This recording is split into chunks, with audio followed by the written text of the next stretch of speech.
Welkom by Conversations That Matters. My naam is Charlene Elliott en vandag gesels ek met Tanya Klein. Sy is 'n ongelooflike vrou wat al deur diep waters in haar lewe is. Sy is al vir 26 jaar by die gevangenisdiens in reg oor die wêreld, wil ek amper sê, het sy al gewerk, maar sy is vir die laaste 6 jaar is sy by Goodwood gevangenis. Hierdie vrou het 'n ongelooflike storie. Haar lewe het vir haar storms gegooi. So ons gaan vandag inkyk in haar lewensverhaal. Baie welkom Tanya. Baie lekker om hier te wees. Ek is so bly om vir jou vandag hier by my te kan hê. En ek het jou so 'n week terug ontmoet. En dit was, ek wil amper vir jou sê, dit was of daar so 'n koneksie tussen ons was van dag 1 af. En dis my regtig lekker om vandag hier te sit. Jy's 'n persoon wat ander mense se stories vertel, maar jy hou jou eie storie. Jy hou nie daarvan om oor jouself te praat nie, jy sal liewes ander mense 'n plekkie onder die son gee. Maar vandag is dit jou beurt. Vandag is dit jou kans om vir ons te vertel, wie is Tanya Klein? Waar kom sy vandaan? Waar het sy groot geraak? En waar het die lewe haar gevat? So vertel vir ons 'n bietjie, wie is Tanya? Waar het sy groot geraak? Oorspronklik kom my familie van Philippi af. So dis plaasmense van die vlak af. Lekker. Ons het, toe ek 'n hoërskool toe gaan, toe trek ons Goodwood toe. So ek het in Goodwood groot geraak. Ek het fantastiese ouers, hulle is tot vandag toe nog getroud. Baie streng. Ek moes maar geluister het, maar ja, soos die lewe maar nou aangaan en dinge gebeur en jy raak ouer. Ek was 'n moeilike kind. Ek was beslis 'n moeilike kind en my ma sal dit beamoen. Sy sê altyd ek was haar moeilikste gewees, maar ek het baie goed uitgedraai. En sê vir my, het jy boeties of sissies? Ja, ek het 'n boetie wat min of meer dieselfde ouderdom as ek was. Hy is onlangs 2 jaar terug is hy oorlede. Sure. Dis deur hom dat ek in die gevangenis is. Ons wow. was baie close geweest. Okay. En daar gaan seker nie 'n dag verby wat ek hom nie mis nie. Natuurlik. Ja, dit is, en dan het ek 2 jonger boeties. Hulle is so 7 jaar jonger. Hulle is 'n tweeling. Oh, Ja, so my ma het net 'n moeilike dogter gehad. Sy het 'n tweeling gehad wat baie woelig was. sure. Okay. Ja. Sê vir my, hoe was jou skool daar? Jou hoërskool daar? Ek was 'n moeilike kind geweest, soos ek gesê het. Ek was net baie nuuskierig en hiperaktief en ek wou altyd weet hoe alles werk. En as my ma my gesoek het, was ek altyd besig om iets te design of te teken of te krap teen die mure. So seker maar 'n nagmerrie, maar so ek het nie maklik ingepas nie. Ek het nie ingepas by die ander kinders nie. Ek was nie die normale meisiekind of kind gewees nie. Okay. Ek sou goed uitmekaar uithaal om te weet hoe dit werk. En miskien sou mense gedink het ek breek alles, maar dit was nie die geval gewees nie. So vriende, ek het ook nie soos my vriendinne gedink of gespeel of aangepas nie.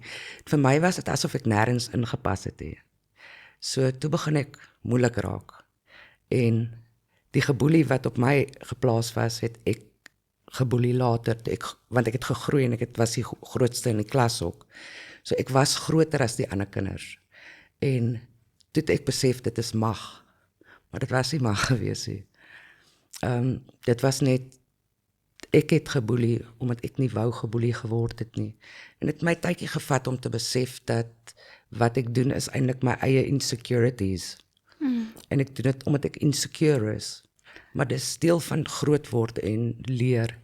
En vandag is ek baie skaam daaroor, maar dit het gebeur en dit moes gebeur vir 'n rede. Sê vir my Tanya, ons gaan gou terug na die geboelie toe. Hoe oud was jy op daardie stadium toe jy geboelie word? Van sap afval. Sjoe. Ja nee, van jongs af, omdat ek nie soos die ander kinders was nie. Okay. So ek het nie ingepas nie. So jy het nie ingepas in ek wou amper sê in daai bubble wat almal wou gehad het jy moes inpas nie. Maar het jy ooit teruggegaan na jou ouers toe en vir hulle gesê, maar jy word geboelie? Of was dit iets wat jy vir jouself gehou het en probeer dink het, maar ek gaan oor dit kom? ek was 'n baie taaf kind en omdat my broers as hulle seer gekry het, hulle nie gehuil nie, hulle het sterk gestaan. So ek het dit aangeleer omdat ek die enigste dogter is. Okay. So ek het geleer om ek kla nie, jy staan jou man, jy moet wys jy is altyd sterk. En later, ek het altyd geglo tot seker, tot in my 30's dat huil is 'n teken van swakheid. Wow. So ek het alles opgeborrel. En vandag kan ek vir almal sê wat huil, dit vat 'n man om te huil. Sure. Dit vat baie uit jou uit, maar jy gaan beter voel. Ja. Tanya, so jou laerskoolloopbaan was jy geboelie? Was jy in jou hoërskool geboelie? Ja, nee. Dit het gehou tot 'n trend standaard 4, graad 6 se kant. Wat hulle nou vir jou geboelie? Ja, waar ek begin groot raak het en begin vinnig groei het. Okay. En groter as die ander kinders geraak het. En toe raak jy, Toe het ek die mag. toe het jy die mag, toe besluit jy, maar nou is dit my beurt. Julle het my nou die hele tyd geboelie, maar nou is dit my beurt om vir julle te boelie. Presies, daar's geen verskoning vir iemand om te boelie nie. En ek glo tot vandag toe dat kinders wat boelie is nie probleemkinders nie. Hulle is kinders met probleme. Absoluut. Absoluut. So gaan na daai kinders toe en kry vir daai kinders help. 'n Paar jaar terug is dit soos vandag waar daar is hulp oral. Ja. Daai tyd was dit baie anderste. Ons het in die oggend as jy opstaan, moet jy gaan speel en vanaand kom jy huis toe. Dit vandag se tye is dit jy kan nie laat die kinders op die straat speel nie. Sê vir my as ek mag vra, met weet jy die beste verhouding, jou ma of jou pa? Ek en my ma het nooit geband nie, nooit. Okay. En wat dink jy is die rede daarvoor? Haar ma en sy het nie 'n verhouding Okay, gehad so nie. sy het nie geweet hoe om 'n Ja, verhouding met jou aan te kweek Pres- as 'n dogter nie. Ja, sy's 'n seentjie mamma gewees. Okay. En vandag kan ek sê sy's my beste vriendin. Wow. Ehm Wanneer daai skuif gekom? soos ek ouer geraak het en besef het dat my ma is eintlik lief vir my. Ek het die dag voordat ek in die diens gekom het, was ek en my ma in 'n motorongeluk. En sy haar hele kop was ek dink dit was 34 steke het sy gehad. En sy het net heeltyd met die noodhulp mense of die ambulansmense beklei om by my uit te kom. Ek was fine, maar sy het nie ge-worry oor haarself nie. So 26 jaar terug toe ek besef vir die eerste keer sy's regtig lief vir my. Maar ek het nog steeds baie beklei in my gehad. Natuurlik. En finaal toe my boetie 2 jaar terug oorlede is, het ek en my ma 'n ongelooflike band gebou van daai oomblik af. Want ek het gesien hoe sy sukkel en sy het gesien hoe ek sukkel. So ons het begin mekaar vertrou en op mekaar se skouer huil. Sjoe, dis diep. Sê vir my jou verhouding met jou pa?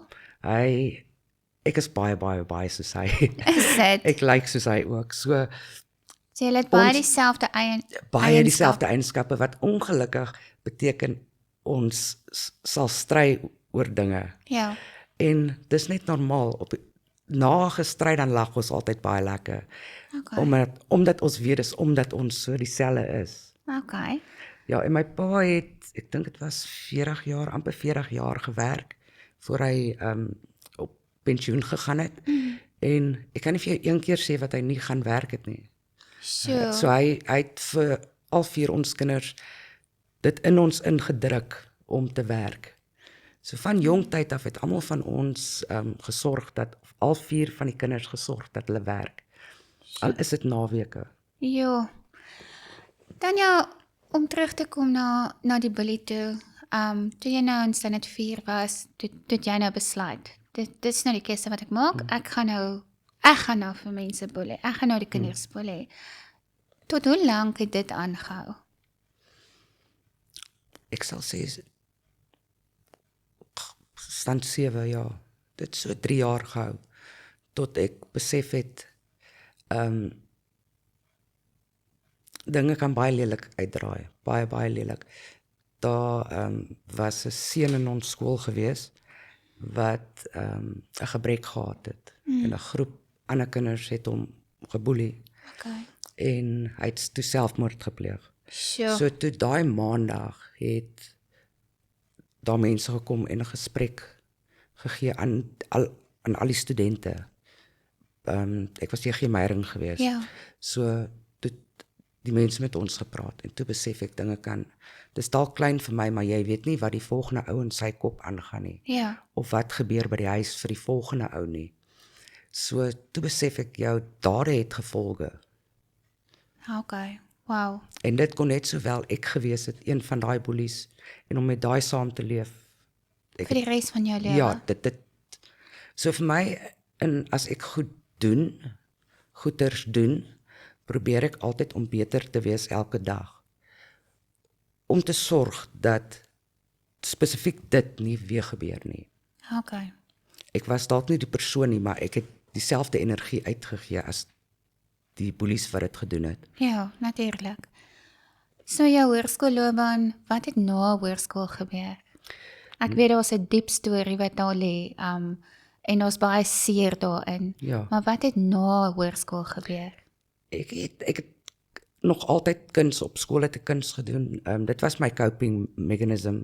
Ja. Dan is ek in my eie wêreld en ek is in beheer Uiting van te gee alles. aan jou Ja, emosies. ja. Wat jy nie kan uitsien nie, maar wel kan verf en dit is hoe jy jou emosies uitbring. Dis reg. En toe het ek besluit ek gaan kuns verder vat. Maar op daai stadium toe kon ek nie bekostig om te gaan swat nie, want meisiekinders in daai tyd het nie dieselfde waarde gehad as wat seuns wat ons vandag weet nie die waarheid is nie. Ja. En ek het toe ek in die kuns sien kom met kunstenaars om my en kunsvriende om my en verhoudings en almal is kunstig.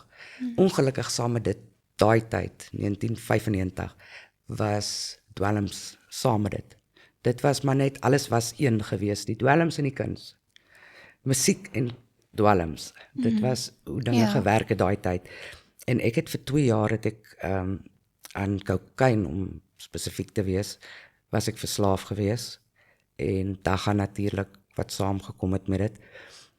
En Hoe het jy dit gekry? ek het nooit vir dit hoefte betaal het nie. Nooit vir dit hoefte betaal het nie. Dan het ons 'n partytjie in die art scene. As daar uitstallings was daar dwelms. Sure. As jou vriende kom, dan bring hulle dit. En ek het so nou en dan het ek seker maar betaal wat ek eers weet ek het betaal nie.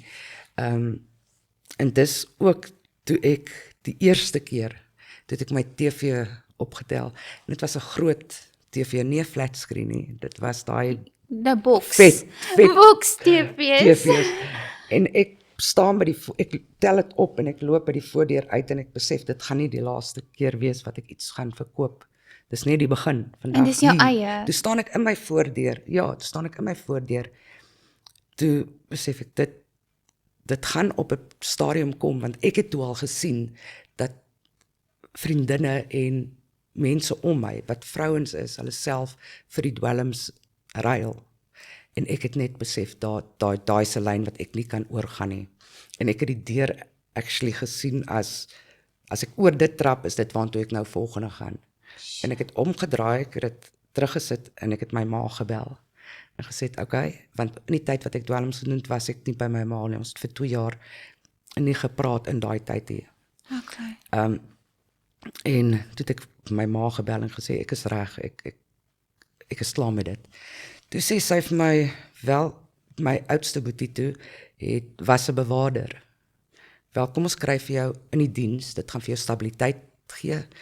En my ma het ook in my hoërskoolloopbaan, sy het sommer ingeloop by 'n pub. As ek by 'n pub sit, dan sou sy inloop en vir my sê, kom sussie, huis toe. Okay. En sy was so met die dwelms ook. Sy het altyd gesorg dat ek veilig is en sy was baie streng, ja, maar met 'n rede. En toe het my ma my gehelp en sy het aangehou en ek het toe aansoek gedoen in korrektiewe dienste en na, ek dink dit was 17 keer se aansoek. Toe, ek het nie eers in my kop gekry dat ek gaan 'n bewaarder wees nie. Al doen ek aansoek, dit was so half, dis nie wat ek wil doen nie, ek wil kuns doen. Ja. En na die 17de keer toe aanvaar hulle my. So nou môre moet ek op die bus wees Kroonstad toe. En my ma sê kom sussie, ons moet jou hare gaan sny. En ek sny my hare en ons Ek kom neem aan terug. jy het lang hare gehad. Nee, ek het groot geraak met lang hare, ja. Okay. Maar op daai stadium het ek kort hare gehad. Okay. Ja. Toe het ons op pad terug het 'n dronkbestuurder oor die robot gegaan. En hy het nog my ma se nuwe lasertjie geslat en die kar is heel die kant toe. En dit was, ek kan nie veel onthou van die ongeluk nie. Ek weet net my ma het haar arm uitgesteek en ek het haar arm gedislocate in die impak en dat sy net heeltyd beklei het met die mediese mense om by my uit te kom. En toe ek weer opkyk, toe is dit my ma en my boetie wat ek weet nie waarvan af gekom het nie.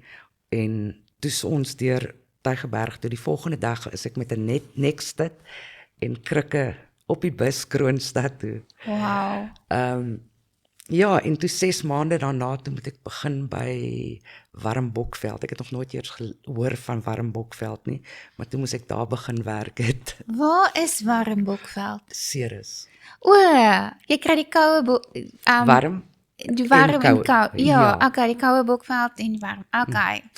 Maar ek wil net gou 'n bietjie teruggaan na toe jy verslaaf was aan die dwelms en jy het besef, okay, weet jy wat, as ek hierdie lyn oortrap, is ek weg vir altyd en gaan ek nie kan terugkom nie. So daai lyn het jou gestop. Jy het jou ma gekontak om te sê ek is klaar.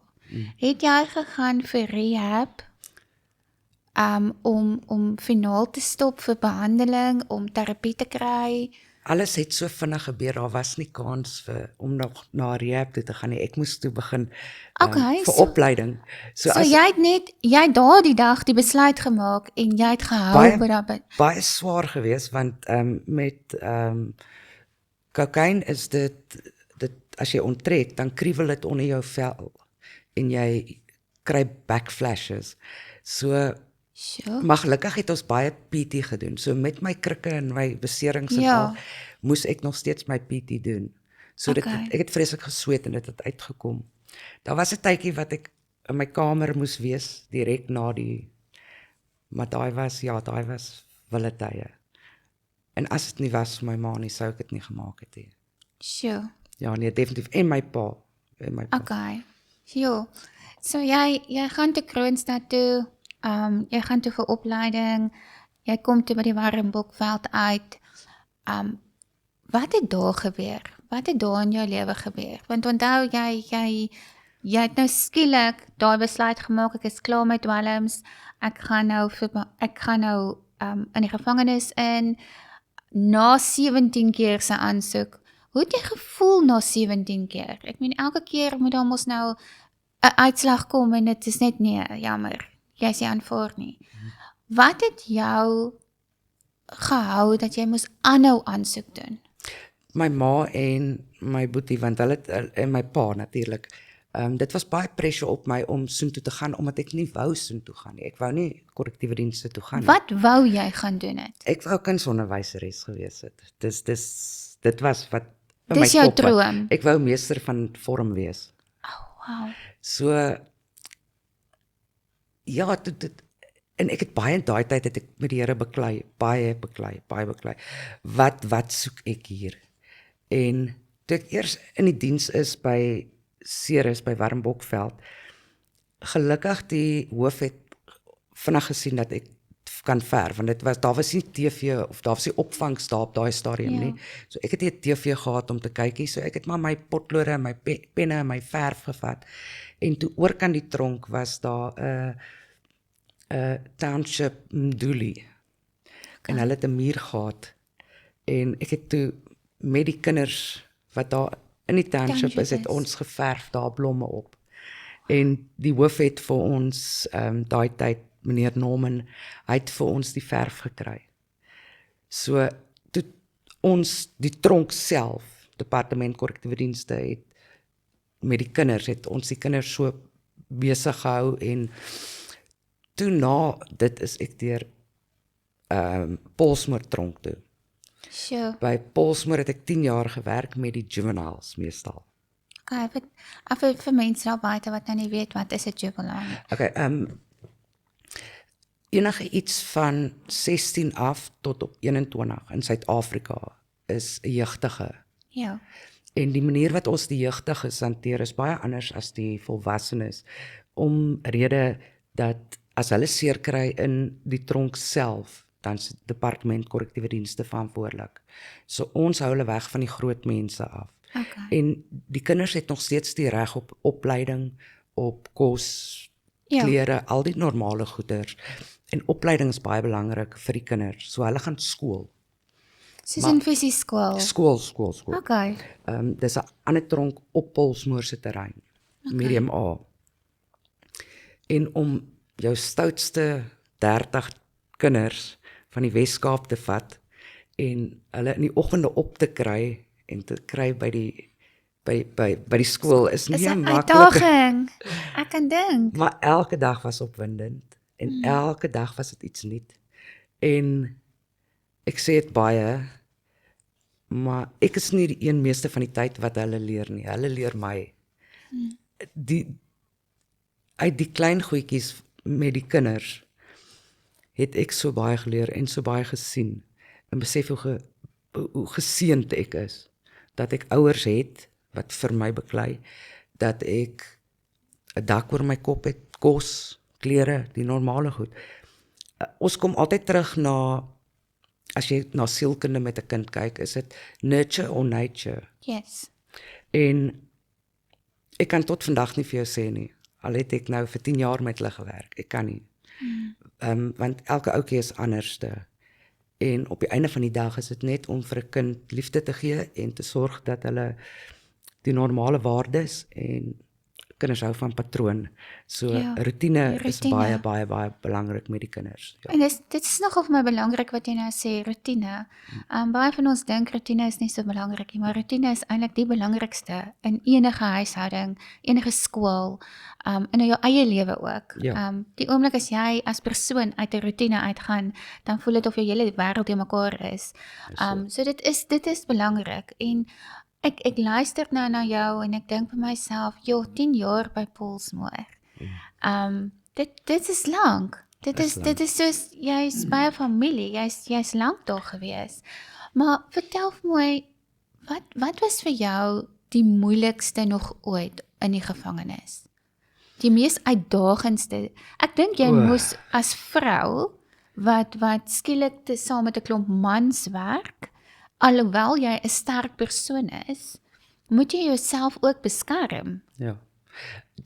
Gelukkig die jeugdiges wat ek mee gewerk het, was meisiekinders, maar die meisiekinders en die jeugdiges is jou moeilikste groep. Ja. En daar was 2 gebeure in die tyd wat ek daar gewerk het, wat ek nooit sal vergeet nie.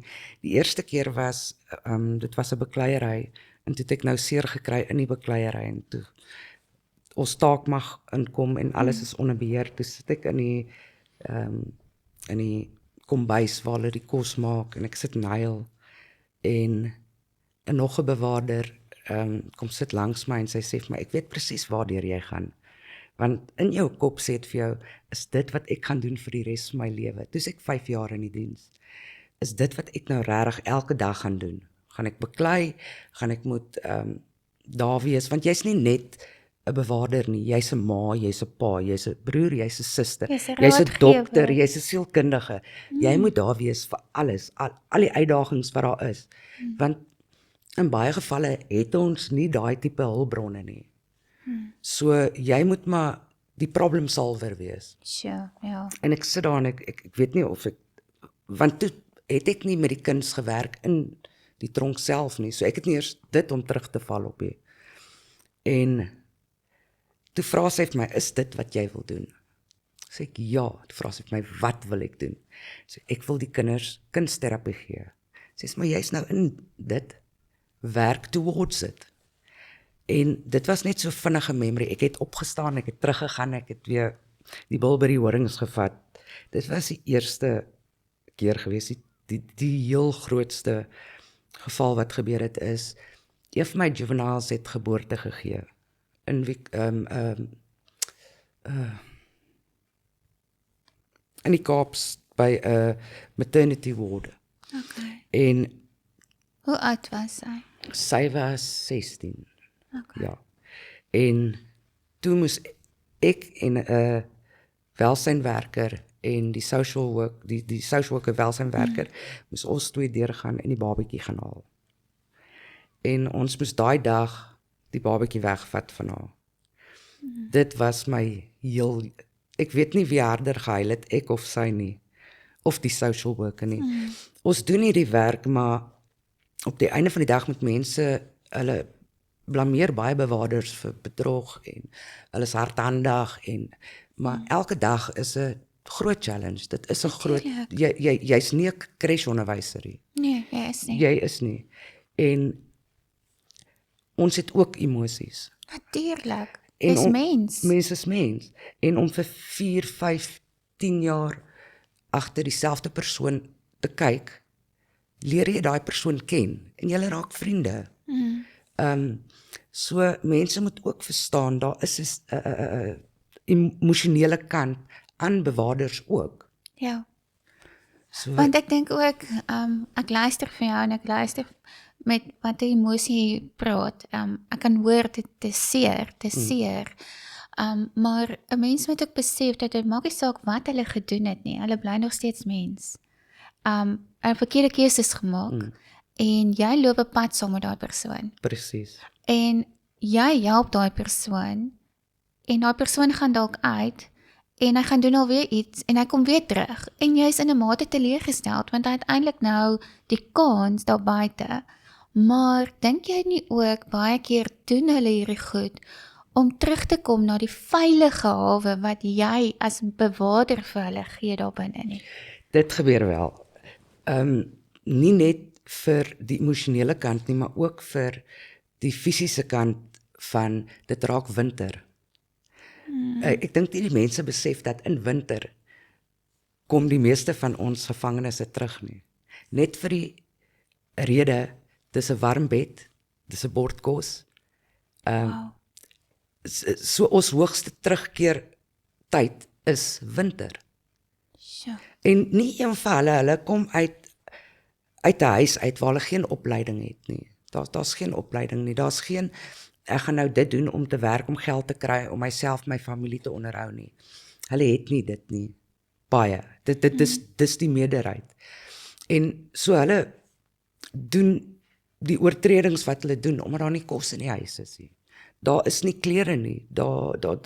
Hulle weet nie wat môre gaan bring nie. En nou doen hulle die crime, hulle word toegesluit en wanneer hulle ontslaan word, gaan hulle weer direk terug na waar vanaf hulle kom. Maar as ons as 'n departement, ek weet is moeilik want ons is nie 'n land wat min kriminele het nie, ons het ongelooflik baie. En as jy vir hulle die opleiding gee om 'n werk te doen, gaan hulle nie terugkom nie. Net die trots in elke krimineel wat ek mee gewerk het. As ek hulle leer verf of brei of enige tipe wat hulle kan inkomste kry. As jy hulle leer ken, dan loop hulle kop af, skouers af. Ja. Die verskil tussen dit en wanneer hulle die eerste skildery verkoop. Dit is iets om te beleef. Dis amper asof hulle gegroei het in lente. Skouers is terug. Trots. Hulle raak sommer loud waar hulle eenkant gestaan het. Dis kom as ons in die kunstklas is of in die galery is. Dis baie loud. Ja, ek Want almal wil vertel wat gebeur het met hulle. Ja. En dis 'n plek waar almal hulle self kan wees. En of jy 'n 26 nommer is of 'n 28 of 'n 27, maak nie saak nie. In die galery of in die klaskamer is ons almal gelyk. Is ons net mens. Is almal net mens en hulle kan sê die reël is almal sê wat hulle wil sê, maar en ons val nie aan nie en ons judge ook nie. Sê vir my Tanya, was jy al bang?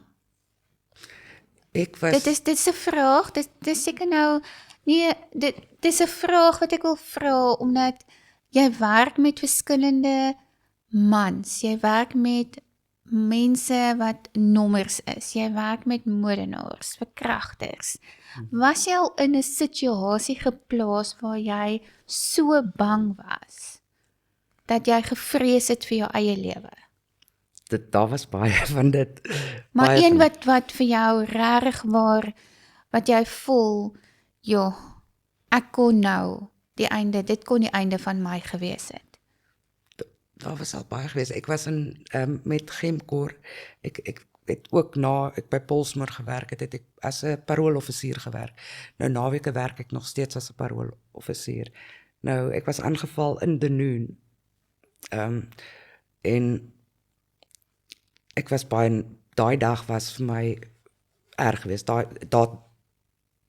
Ek kan nou as ek terugdink aan dit, dan sit soos wow, ek het daar uitgekom. Ja.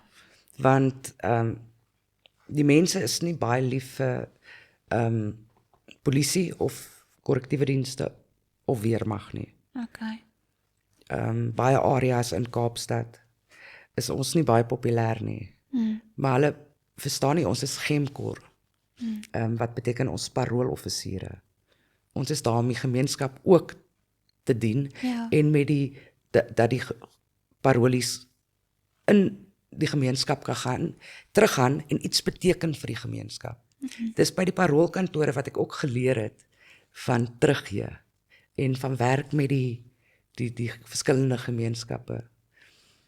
En ek dink daai was die grootste geleentheid wat ek gehad het, was om paroolkantore toe te kom. Definitief. Okay. Maar ja, daai was my skerrieste oomblik. Daar was baie kere gewees dan die aand as jy in die bed lê, dan dink jy, ja, dit was soos 'n movie gewees. Dit was unreal. As alles so in jou kop terugspeel. En baie kere dan doen 'n mens ook post-traumatic stress op van dit. Ja. En ek kan nie vir ander bewaarders praat nie, maar ek is baie seker dis hulle probleme ook in die aande as jy gaan slaap, is wat ook al gebeur het deur die dag, raak jou demone in die aand. So wanneer jy gaan slaap, en dan raak mens later bang vir slaap, want dan kom dit weer terug. Ja, absoluut. Ek kan net dit indink.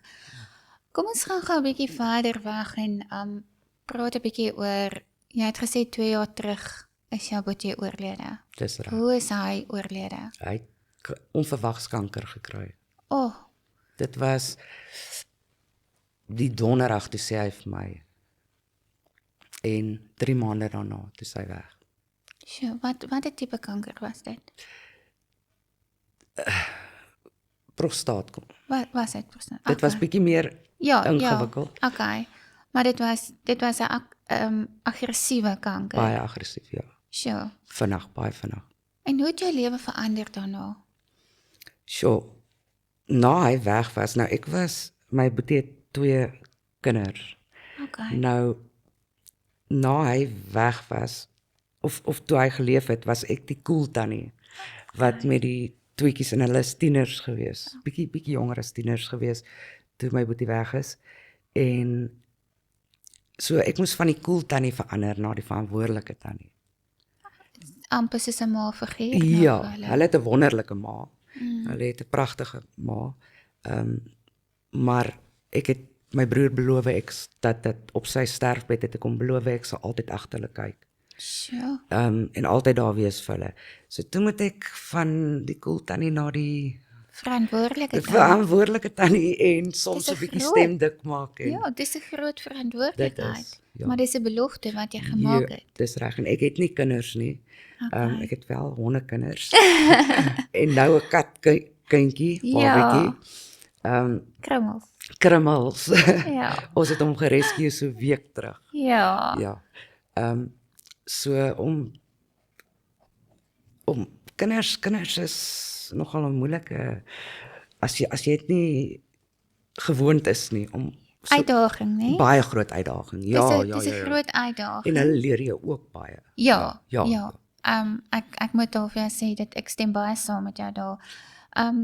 Natuurlik het jy nou by Goodwood gevangenis begin, 6 jaar terug.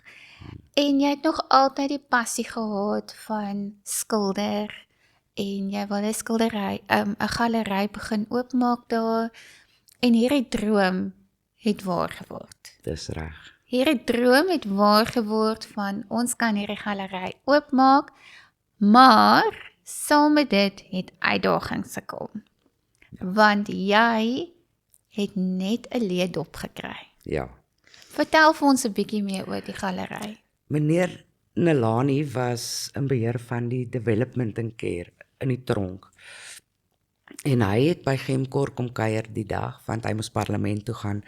En hy sien toe dat die hele Gemkor is geverf met prentjies en goed. Die hele kantore is letterlik met goed geverf. As ek niks gehad het om te doen, dan gaan ek sommer teen die mure. Okay. En hy het vir my gevra, wil jy nie kom nie? En ek het 'n skuur wat leeg staan, 'n airplane hanger. Yes. En ek gaan kyk, maar ek en Enrico het jare voor dit het ons al begin droom van dit. En Enrico was my parolie. Okay. So ek het hom gaan besoek. En toe die een dag toe sien ek 'n baie mooi skildery teen die muur.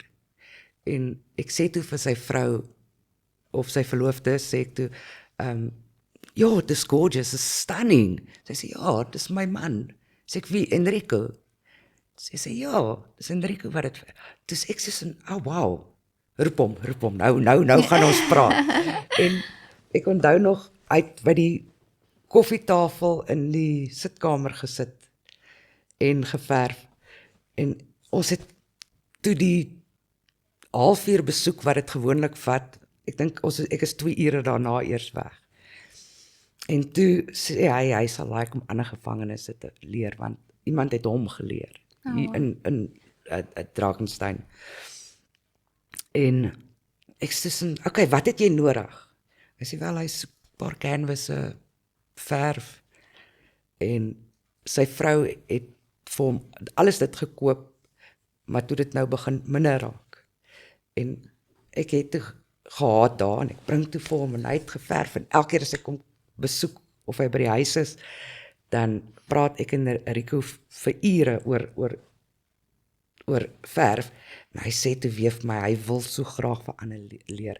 So ek weet jy, ek het hierdie idee in my kop nou vir 'n tydjie, dat as jy gevangenisse of parolies kan oplei, die terapie deel daarin, dis is amper meer as wat die verf self is. Want hulle kan makliker hulle gevoel, en Enrico stem toe heeltemal saam met my. En ons begin droom. En elke keer as ek kom, sê ek vir hom, ek soek, want ek soek toe sê ek as ek op 'n mission is ek op 'n mission.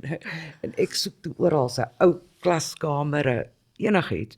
En net toe daarna het meneer Nelani my gekontak. Sê ek, ja nee, ek's daar, maar net as Enrico mag saamkom. Oh wow. En toe is ek en Enrico na die ons noem die skuur, en dit was vol bokse gewees. En hy het nog meer as ek, want my rug was nie lekker daai tyd nie. Hy het meeste van die werk gedoen. 'n Hele skuur vol boeke verwyder. En ons het maar met hamer en spykertjies die goedjies opgesit en self skoon gemaak, self alles gedoen. Meestal Enrico, daar moet ek eerlik wees, dit was meestal Enrico gewees. Hy het tot die tuin gedoen. Yes. Daar was niks tuin gewees nie, en jy het self gesien. Ja, Dus dit lyk nou, ja. Ek het die voorreg gehad om julle te kom besoek, en dit was regtig waar vir my ongelooflik om daarin te stap en te dink, hierdie is 'n stoor wat skielik 'n galery geword het. En as 'n mens daar instap, kry jy hoendervleis van dit wat teen die mure is, wat geverf is, wat deur gevangenisse geverf is, emosies wat op skilderye geverf is. En dit is wat ek vir jou gesê het ook, dat ek kan by Ek hou daarvan om na 'n skildery te kyk, byvoorbeeld soos die ene van Enrico ook. En ek het my eie storie wat ek dink waaroor dit gaan. En toe ek met hom gaan praat daaroor, is dit eintlik waaroor dit gegaan het. En dit is vir my so mooi dat mense, ek is weer ene wat ek sal skryf. Ek hou van skryf, so ek skryf. Dit is hoe ek baie keer is deur my goed in die lewe Ja. werk. Maar as ek na skilderye kyk, dan is dit 'n ander storie. Dit is dalk nie die storie wat ek dink dit is nie, maar aan die einde van die dag, dan kom die stories bymekaar. Ja.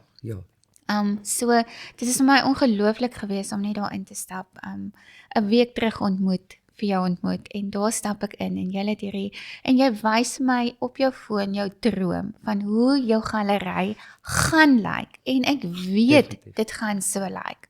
Ek weet dit gaan so lyk, want ek kan sien jy's 'n persoon, as jy jou kop daarop gesit het, gaan jy deurdruk. Dit maak nie saak hoe lank dit gaan vat nie, maar dit is wat jy gaan doen. Want ek kan ook agterkom, jy's iemand wat, jy hou nie daarvan om mense teleur te stel nie. Jy hou daarvan om vir mense te sê, weet jy wat, ons gaan saam droom hieroor. En dit is wat vir my die mooi is van jou, en dit is wat ek opgetel het van jou, deur al jou seer waardeur jy gegaan het, deur alles. Ek meen, jy's nou, 26 jaar skoon? Ja, 26 jaar skoon. 26 jaar skoon. As jy nou terugkyk op jou pad, nê? Wat sal jy vir die jonger Tanya wou sê? Sy gaan okay wees. Oh, wow. Sy gaan okay wees, ja, definitief. Oh, wow. En hoekom dink jy sal sy okay wees? Omdat ek altyd opstaan. Jy kan my grond toe slat, maar ek sal opstaan. Elke keer sal ek opstaan. Ek weet nie van quit nie. En ek hou aan. So, niks in hierdie lewe. Kan my grond toe vat nie. Net God het daai krag. Oh, wow. Tanya, dit was regtig waar. Dit is vir my ongelooflik lekker om met jou te gesels. En dit was regtig vir my 'n verskriklike lekker gesprek met jou. Maar ons is nog nie klaar nie.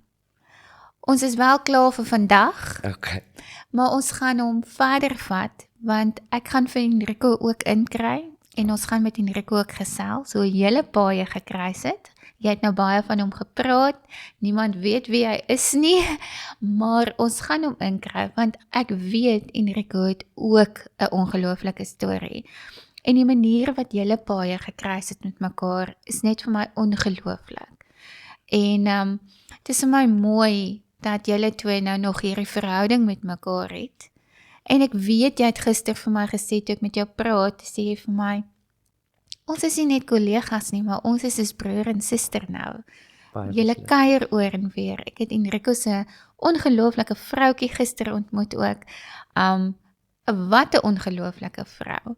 So, ek gaan vir jou op hierdie mooi bank waarop ons sit, met al ons pragtige skilderye, gaan ek jou eers groet, en dan gaan ons terugkom. Wanneer ons terugkom, gaan ons 'n lekker gesprek met Enrico hê, en ook met jou weer eens.